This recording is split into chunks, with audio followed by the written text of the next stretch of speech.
မင်္ဂလာပါကလေးတို့ရေဒီနေ့ဖတ်ပြမယ့်ပုံမြင်လေးကတော့အများအကျိုးဆောင်ဟိုးရှိတုန်းကရွာတရွာမှာလူတယောက်ဟာမစားနိုင်မတောင်းနိုင်တရှောင်ရှောင်နဲ့အတော်ကလေးမကျန်းမမာဖြစ်နေတဲ့ဒီလူဟာမကျန်းဖြစ်နေတော့စိတ်လည်းအမတန်ညစ်နေတာပေါ့ဆေးအမျိုးမျိုးလဲစားတယ်ဆရာအမျိုးမျိုးနဲ့လဲကုတယ်ဒါပေမဲ့လဲဘာမှမထူးကြဘူးတနေ့ထက်တနေ့အင်းအားဆောင်းရောက်လို့သာလာတော့တယ်ဒီလိုနဲ့တရှောင်ရှောင်နေရင်လူနာဟာသူ့ကိုလာပြီးတည်မေးကြတဲ့မိတ်ဆွေတွေစီကသတင်းကောင်းတစ်ခုကိုရလိုက်တဲ့သူရတဲ့သတင်းကတော့အရှိစုစုရဲ့မှာရှိတဲ့တိုင်းပြည်တစ်ပြည်မှာအမတန်အော်စရာကောင်းတဲ့ဘေးရင်ဆရာတယောက်ရှိတဲ့ဒီဘေးရင်ဆရာဟာသူ့စီကိုရောက်လာတဲ့လူတိုင်းကိုချမ်းသာအောင်လဲညွှန်ကြားနိုင်တယ်ကျမ်းမာအောင်လဲညွှန်ကြားနိုင်တယ်ဆိုတဲ့သတင်းပဲ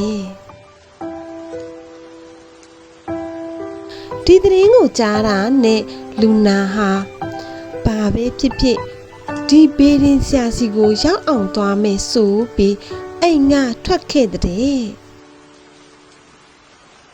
ဘေးရင်ဆရာစီသွားဖို့အိမ်ကဆင်းလိုက်တယ်ဆိုရင်ပဲလူနာဟာပေါ့ပပဖြစ်လာပြီးလမ်းကိုလည်းကောင်းကောင်းရှောက်နိုင်တဲ့ဒါကိုတွေ့တော့လူနာကငါဟာဘေးရင်ဆရာစီကိုသွားမယ်လို့လုံတုံရှိသေးတယ်ယောဂဟာချက်ချင်းတသွားပြီဒီဆရာနဲ့ငါနဲ့တော့အဆက်ပြီးဒါကြောင့်ဒီဆရာစီကိုမဖြစ်မနေမရောက်အောင်ငါသွားမယ်လူနာဟာဒီလိုအားခဲလိုက်တဲ့ဒီလိုအားခဲပြီးအိမ်ကထွက်လိုက်တာညနေဆောင်တဲ့အခါမှာတော့ညောင်ပင်ကြီးတစ်ပင်ကိုတွေ့တဲ့လူနာဟာရှစ်ခီးကိုဆက်ဖို့အချိန်ကုန်နေပြီဒါကြောင့်ဒီညောင်ပင်အောက်မှာပဲဒီညအိတ်တော့မယ်လို့ဆုံးဖြတ်လိုက်တယ်ညောင်ပင်အောက်ကအမိုက်တရိုက်တွေကိုရှင်းနေအမိုက်တွေရှင်းလင်းပြီးညောင်ပင်အောက်မှာစကန်ချလိုက်တယ်လူနာဟာညောင်ပင်အောက်မှာနေသားတကြားထိုင်လို့လဲပြီးရောညောင်ပင်ကိုစောင့်တဲ့ညောင်ပင်ဆောင်ရုပ်ကစိုးဟာဘွားကနေကိုထင်ပြလာတဲ့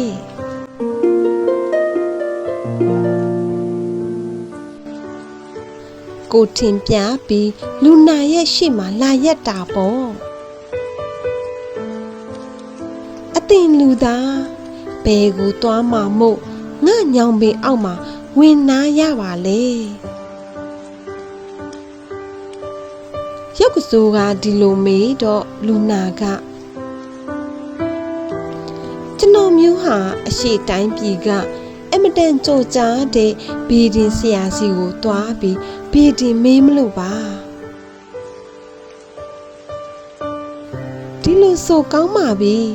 ငါအတွက်ပါဘီဒင်ဆရာကိုတင်တစ်ခုမေးခဲ့ပါ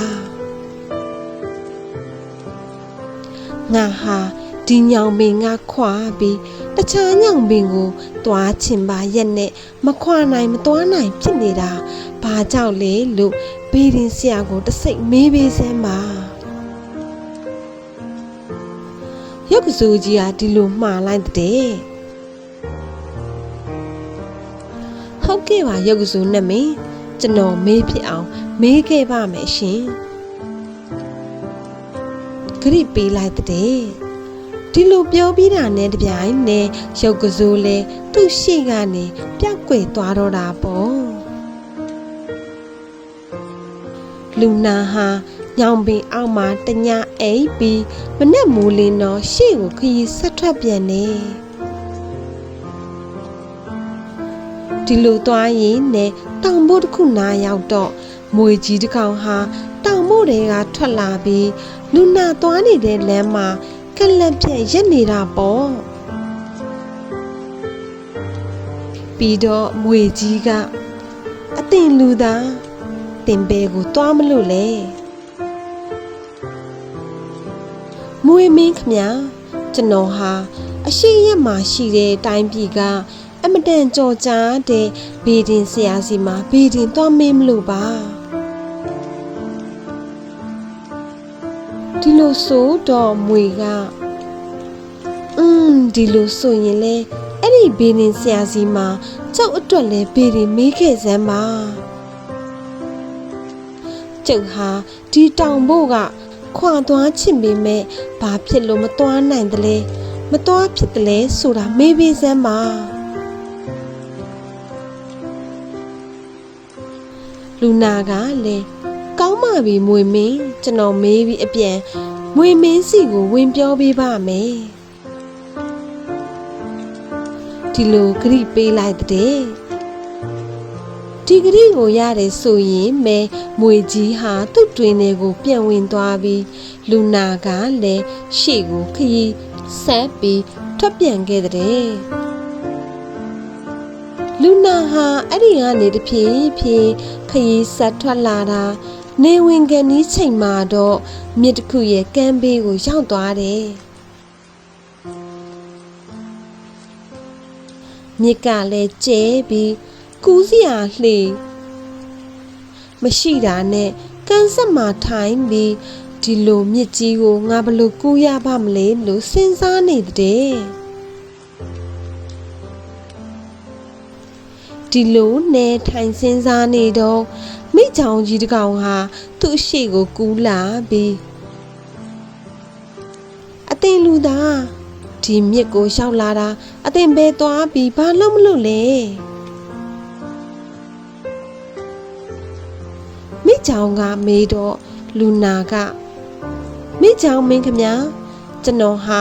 အရှိရက်မှာရှိတဲ့အမတန်ကောင်းတဲ့ဘေးရင်ဆရာစီကိုဘေးရင်သွားမေးမလို့ပါ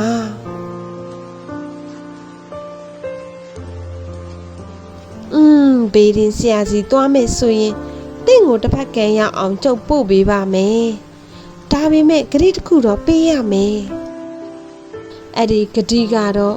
ဘေးရင်ဆရာစီရောက်ရင်ကျုပ်အကြောင်းကိုမေးပေးဖို့ပါကျုပ်ဟာမိကြောင်ဖြစ်ပါရဲ့နဲ့ဘာဖြစ်လို့ရှင်ငုတ်လို့မရတယ်လေလို့မေးပေးပါဒီလိုပြောလိုက်တဲ့လူနာကလည်းကောင်းပါပြီကျွန်တော်မေးဖြစ်အောင်မေးပေးပါမယ်ဒီလိုဂရိပေးလိုက်တယ်ဒီလိုဂရိပေးလိုက်တာနဲ့မိကြောင်ဟာလူနာကိုသူ့ကြောပေါ်စီခိုင်းပြီးတစ်ဖက်ကန်းကိုပို့ပေးလိုက်တဲ့လူနာဟာတစ်ဖက်ကန်းကိုရောက်တော့မိုးချုပ်နေတာနဲ့ကန်ဆက်တဲ့တောင်ပြင်ပေါ်မှာပဲအဲ့ဒီညအိတ်လိုက်တယ်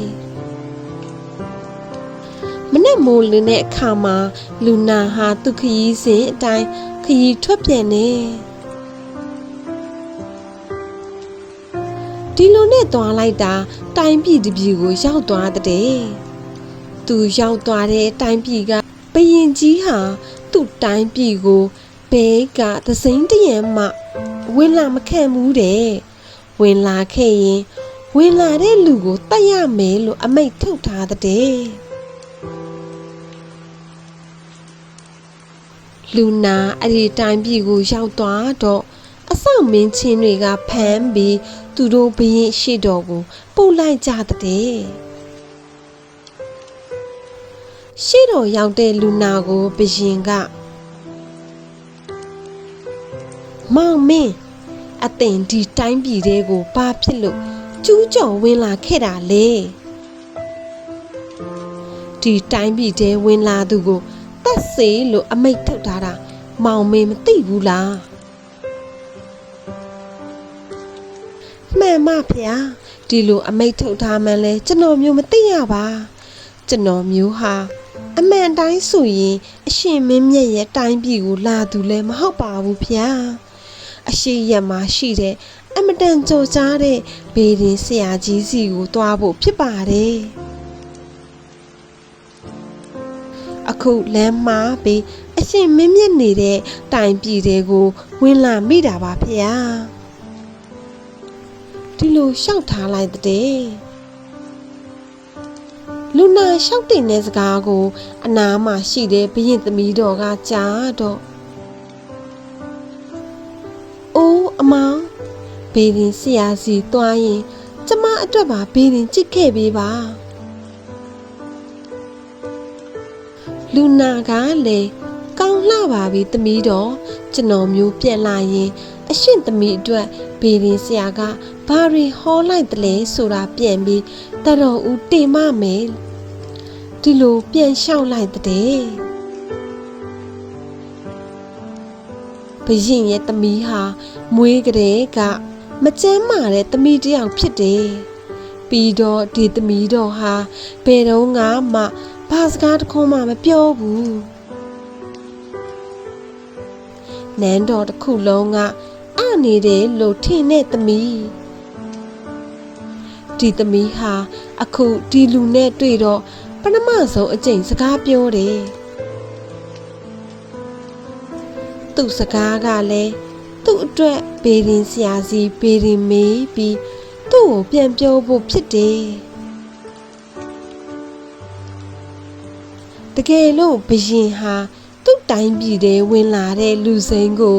သူထုတ်ထားတဲ့အမိန့်အတိုင်းတပ်ပစ်လိုက်ရင်သူ့သမီးရဲ့ဆန္ဒကိုသူကဖျက်ဆီးပစ်လိုက်တယ်လို့ဖြစ်မယ်လေဒါကြောင့်ဘရင်ဟာသူ့အမတန်ချစ်လာတဲ့သမီးလေးကိုငဲကွက်ပြီးလူနာသစိမ်းကိုမတတ်တော့ပဲဘေးရင်ဆရာစီကိုတွားခွင့်ပြုလိုက်တဲ့အပြန်ကြရင်ဘေးရင်ဆရာကသူ့သမီးအတွက်ဘာများဟောလိုက်လဲဆိုတာကိုလည်းတတော်ဦးတင်ရမယ်လို့လူနာကိုမှားလိုက်တဲ့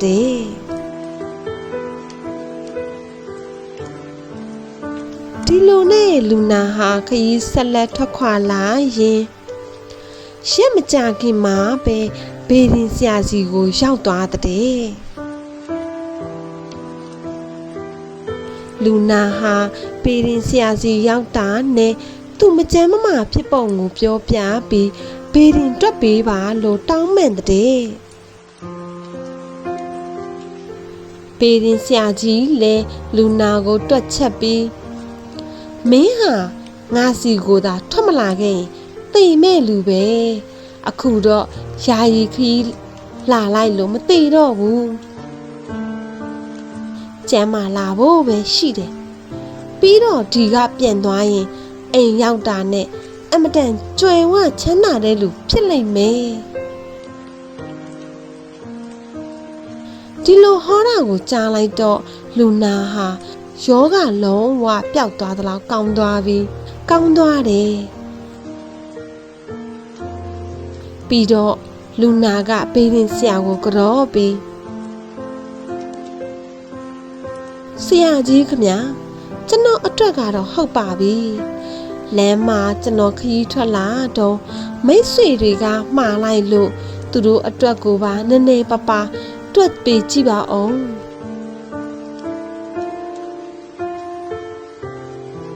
လူနာဟာဒီလိုပြောပြီးသူဖြတ်လာခဲ့တဲ့တိုင်းပြည်ကဘရင်သမီးတော်ဟာမွေးကလေးကမလည်းမမဘူးအခုအသက်16နှစ်ထိစကားလည်းမပြောဘူးဒါကိုတစ်ချက်ကြည့်ပေးပါဒီလိုပြောလိုက်တဲ့ဒီတော့ဘေးရင်ဆရာဟာမခက်ပါဘူးကွာအခုဘရင်သမီးဟာသူ့တသက်မှာပထမဆုံးစကားပြောတဲ့လူနဲ့သူ့အဖေဘရင်ကြီးကပေးစားလိုက်ရင်တခါတည်းကျမ်းမာပြီးလူကောင်းဖြစ်သွားမှာပေါ့ဒီလိုပြန်ပြောလိုက်တဲ့ဒီတော့လူနာကဆက်ပြီးကျွန်တော်လမ်းမှာလာတော့ကမြေကိုဖြတ်ကူးတဲ့အခါမိချောင်းကိုတွေးလို့မိချောင်းကမှားလိုက်ပါတယ် သူဟာမိချောင်ဖြစ်ပါရဲ့နဲ့ရေထဲကိုမငုံနိုင်ဘူးရေငုံလို့လည်းမရဘူးလို့ပြောပါတယ်ဒါကိုလည်းတစ်စိတ်ကြည့်ပေးပါခမညာအေးဒါကဒီလိုကွဒီမိချောင်ရဲ့ဥကောင်းမှာအမြူတေရှိနေတယ်ဒီအမြူတေကိုထုတ်လိုက်ရင်ဒီမိချောင်ဟာရေငုံနိုင်မှာပါဒီအမြူတေရဲ့တတိကြောင့်ရေမမြုပ်ပဲရှိနေတာနောက်ရှိပါသေးတယ်ဆရာကြီးဆရာစီကိုအလာမှာလမ်းမှာတောင်ဖို့တစ်ခုကမွေးတကောင်ထွက်လာပြီးဆရာကိုမေးပေးပါလို့မှားလိုက်တယ်သူဟာဒီတောင်ဖို့မှာနေရတာညီငွေလို့တခြားကိုသွားချင်ပေမဲ့မသွားနိုင်ဘူးဖြစ်နေတယ်ဒါဟာဘာဖြစ်လို့လဲလို့မေးခိုင်းလိုက်ပါသေးတယ်ဒါကလည်းလွယ်ပါတယ်ဒီမွေဟာတောင်မို့တွေကဗရမ ्या ကြီးကိုစောင့်နေတာပါဒီဗရမ ्या ကြီးကိုယူပစ်လိုက်ရင်ဒီမွေဟာသွားချင်တဲ့စီကိုသွားနိုင်မှာပါဟုတ်ကဲ့ပါဆရာကြီးနောက်ဆုံးဆရာကိုမေးပြရစီဆရာစီကျွန်တော်လာတော့ကလမ်းမှာညောင်ပင်တပင်အောက်မှာအိတ်ခဲရပါတယ်ညောင်ပင်ဆောင်ရုပ်ကစိုးကြီးကကိုထင်ပြပြီးသူဟာဒီညောင်ပင်ကခွာသွားချင်ပေမဲ့မခွာနိုင်မခွဲနိုင်ဖြစ်နေတာဘာကြောင့်ပါလဲလို့အမေခိုင်းလိုက်ပါသေးတယ်ဒါကလည်းမွေရဲ့ကိစ္စမျိုးပါပဲညောင်ပင်အောက်မှာရွှေအိုးကြီးရှိတယ်ရုပ်ကစိုးဟာဒီရွှေအိုးကိုစောင့်နေရလို့ဘယ်မှမရွှေ့နိုင်မပြောင်းနိုင်ပဲဒီညောင်ပင်မှာမြဲနေရတာပါရွှေအိုးကိုတခြားရွှေ့လိုက်ရင်ညောင်ရုပ်ကစိုးလဲလွတ်လွတ်ကျွတ်ကျွတ်သွားချင်ရသွားလာချင်ရလာနိုင်ပါလိမ့်မယ်ဒီလိုဟောလိုက်တဲ့ဒါနဲ့လူနာဟာဘေးရင်ဆရာပြောသမျှအကုန်လုံးမှတ်ပြီးပြန်လာခဲ့တာပေါ့တဖြည်းဖြည်းပြန်လာခဲ့တဲ့အခါသူ့ကိုဘေးရင်အမေးခိုင်းလိုက်တဲ့မင်းသမီးလေးရဲ့တိုင်းပြည်ကိုရောက်လာတယ်ဒီတော့လူနာဟာနန်းတော်ထဲဝင်ပြီးဘေးရင်ဟောတဲ့အတိုင်းမင်းသမီးလေးကိုပြောပြလိုက်တဲ့ဒီတင်မဲ့မင်းသမီးလေးရဲ့ခမဲတော်ကသူ့သမီးတော်ကျမ်းမာရေးအသက်ရှင်ရေးအတွက်16နှစ်တာကာလအတွင်းပထမဆုံးစကားပြောသူနဲ့ပေးစားရမယ်ဆိုတဲ့အတိုင်းပထမဆုံးစပြီးစကားပြောတဲ့သူဟာဘေးရင်ဆရာစီကိုသွားတော့ငါဝင်သွားပြီးအခုပြန်ရောက်လာတဲ့သူတာဖြစ်တဲ့အတွက်အဲ့ဒီလူနာနဲ့လက်ထပ်ထိမ်းမြပေးလိုက်တဲ့